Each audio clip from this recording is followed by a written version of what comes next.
આજના એપિસોડમાં આપણે બનાવશું મગના પ્રોટીન રીચ ઢોસા। તેના માટે એક બાઉલમાં 1 વાટકી મગ, 2 ચમચી ચોખા અને અડધી ચમચી મેથીને 4 થી 5 કલાક પલાળી દેશું। ત્યારબાદ મિક્સરમાં પલાળેલી સામગ્રી સાથે લીલા મરચાં, આદુ, જીરું, નમક અને થોડું પાણી ઉમેરી પીસી લેવું। હવે એક લોઢીમાં આ રીતે પાણી છાંટી બેટરને પાથરવું।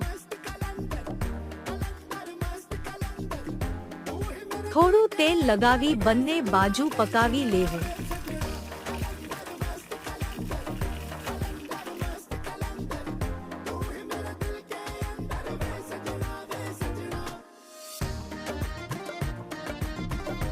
આ રીતે આપણો હેલ્ધી ઢોસો રેડી છે।